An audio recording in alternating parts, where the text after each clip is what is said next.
Hello friends, मैं रतन तुम्हारी YouTube channel पर आपका स्वागत है। हम आज का हमारा जो टॉपिक है वो है mechanism of excretion and formation of urine. मूत्र निर्माण की क्रियाविधि के बारे में हम अध्ययन करेंगे इस टॉपिक के अंदर। सबसे पहले बात करते हैं कि यूरिया का निर्माण कहाँ होता है। यूरिया का निर्माण है वो यकृत कोशिकाओं में होता है और यकृत कोशिकाओं द्वारा इस यूरिया जनित पदार्थों को लाया जाता है, वर्कों में लाया जाता है। यानी यूरिया का निर्माण यकृत कोशिकाओं में ऑर्निथिन साइकिल के द्वारा संपादित होता है। अब इसमें हम बात करेंगे कि मूत्र निर्माण की जो क्रियाविधि है वो कितने चरणों में संपन्न होती है। 3 चरण है, परानिस्यंदन, अल्ट्राफिल्ट्रेशन।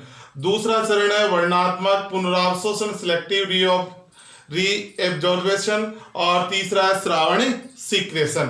इन 3 चरणों में क्या होता है, जो मूत्र निर्माण की क्रियाविधि है वो संपन्न होती है।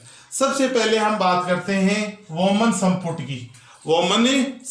की। सबसे पहला भाग है मेलपीकी काय का वोमन संपुट होता है और ये भाग वोमन संपुट है। और वोमन संपुट वरक नलिका में एक सूक्ष्म छलनी की भांति है वो कार्य करता है। इसमें अभिवाही धवनिका, ये जो धवनिका है अभिवाही धवनिका है वो अपशिष्ट पदार्थों को लेकर आने का कार्य करती है। यानी रक्त को लेकर आने का कार्य करेगी अभिवाही धवनिका और रक्त को लेकर जाने का कार्य करेगी अपवाही धवनिका। दोनों के व्यास में अंतर होता है और व्यास में अंतर के कारण ही यहाँ पर एक दाब उत्पन्न होता है और उस दाब के कारण ब्लड है वो आगे की ओर जाएगा। यहाँ हम बात करते हैं केशिका गुच्छ से अंदर का जो भाग है, ये भाग है वो केशिका गुच्छ या ग्लोमेरुलस होता है। वोमन संपुट की गुहा में जो नलिकाओं का जाल होता है उसे हम बोलते हैं केशिका गुच्छ या ग्लोमेरुलस कहते हैं।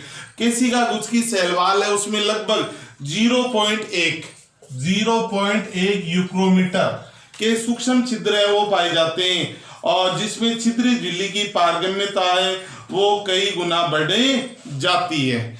अब क्या होता है, जो ग्लोमेरुलस या केशिका गुच्छ है उसमें अभिवाही धवनिका है वो ब्लड को लेके आएगी, अपवाही धवनिका ब्लड को लेके जाएगी।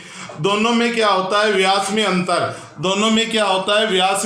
अंतर होता है जिसके कारण से यहाँ पे एक दाब है वो उत्पन्न होता है। यहाँ पे ब्लड है वो आएगा तो तेजी से, लेकिन वापस है वो तेजी से नहीं जाएगा। यानी कहने का मतलब क्या है, केशिका गुच्छ से छना हुआ प्लाज्मा, केशिका गुच्छ से छना हुआ जो प्लाज्मा होता है उसे कहा जाता है ग्लोमेरुलर निस्यंद।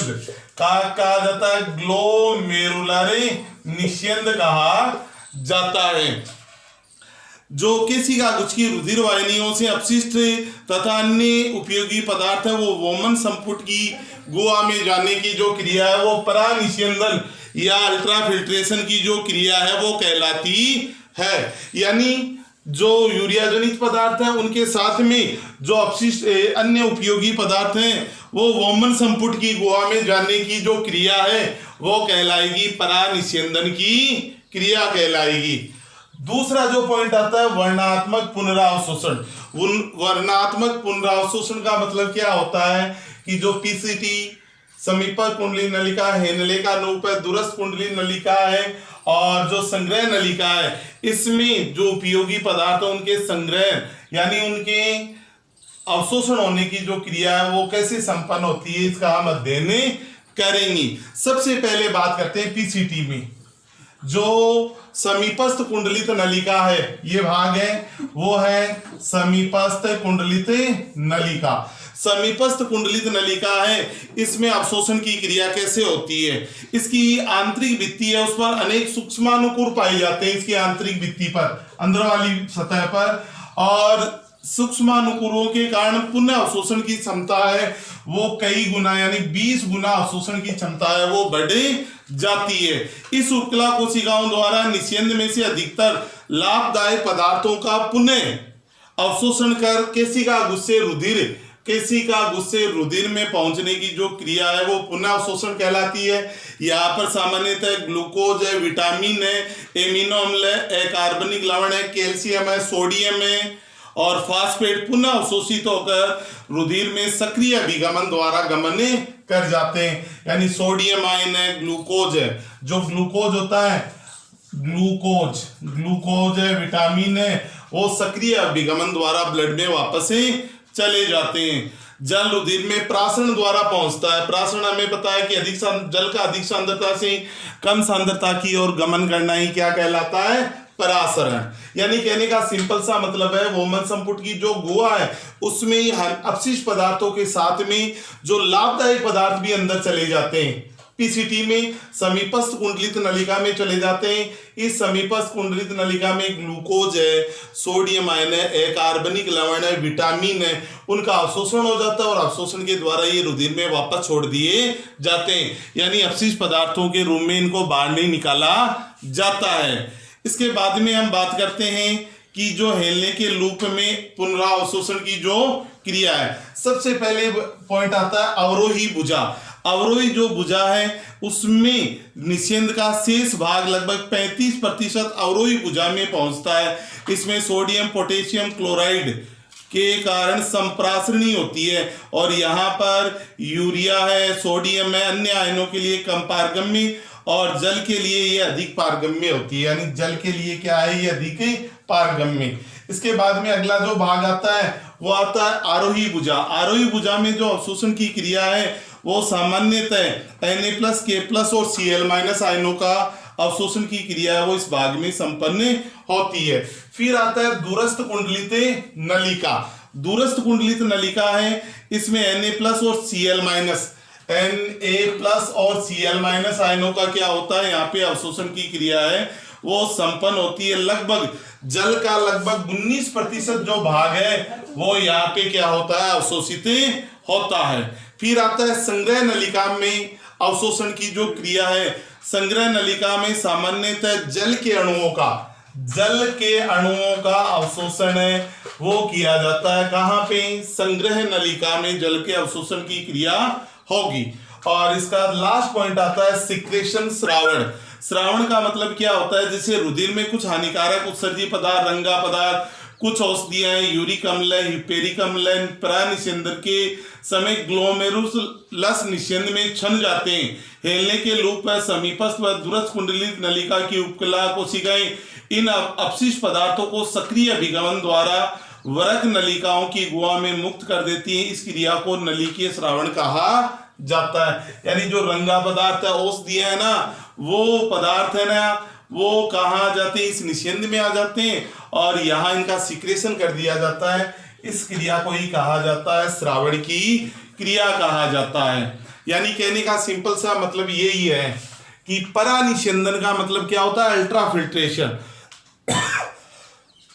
अल्ट्राफिल्ट्रेशन का मतलब ये होता है कि जो केशिका गुच्छ की रुधिर कोशिकाएं हैं से उत्सर्जी और अन्य पदार्थों का वोमन संपुट की गुहा में जाने की जो क्रिया है। यानी जो अपशिष्ट पदार्थ है और दूसरा जो उपयोगी पदार्थ है उनका वोमन संपुट की जो गुहा है उसमें जाने की क्रिया ही क्या कहलाती है, परानिस्यंदन। वर्णात्मक पुनरावशोषण का मतलब होता है जो हमारे शरीर के लिए आवश्यक है, जैसे ग्लूकोज है, विटामिन है और अकार्बनिक लवण है, उनका विभिन्न स्थानों पर अवशोषण होना ही क्या कहलाता है, पुनरावशोषण। पुनरावशोषण की क्रिया कहलाती है। श्रावण, सिक्रेशन का मतलब इतना ही है कि जो कुछ हानिकारक पदार्थ हैं, रुधिर से कुछ हानिकारक उत्सर्जी पदार्थ हैं, रंगा पदार्थ, औषधियां, यूरिक अम्ल है और ग्लोमेरुलर निस्यंद में नहीं छन पाते और उनका इन नलिकाओं में श्रावण होना ही क्या कहलाता है, सिक्रेशन की जो क्रिया है वो कहलाती है। तो मानव में मूत्र निर्माण की जो क्रिया विधि है वो इस प्रकार से संपन्न होती है।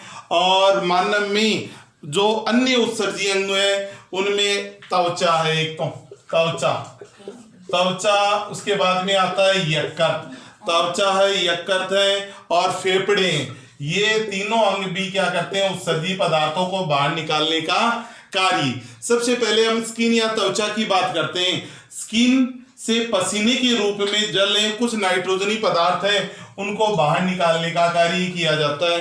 यकृत है कोशिकीय श्वसन के फलस्वरूप बनी CO2 उत्सर्जी पदार्थ है, उसको बाहर निकालने का जो कार्य है वो फेफड़ों के द्वारा किया जाता है। यानी फेफड़े हैं वो CO2 को बाहर निकालने का कार्य करते हैं। और यकृत है वो अमोनिया को कम हानिकारक पदार्थ यूरिया में परिवर्तित कर बाहर त्यागने में सहायक है। दूसरा है पीत वर्णकों का निर्माण भी यकृत के द्वारा किया जाता है। पीत वर्णकों का निर्माण किसके द्वारा किया जाता है? यकृत के द्वारा है वो किया जाता है। यानी मानव में कहने का मतलब है उत्सर्जन की क्रिया है यदि सुचारू रूप से नहीं होती है तो मानव में अनेक विकार भी उत्पन्न हो जाते हैं। यह था हमारा आज का टॉपिक, मानव में मूत्र निर्माण की क्रियाविधि के बारे में हमने समझा है। वीडियो को पूरा देखिए, लाइक कीजिए, शेयर कीजिए और कमेंट कीजिए। Okay, bye.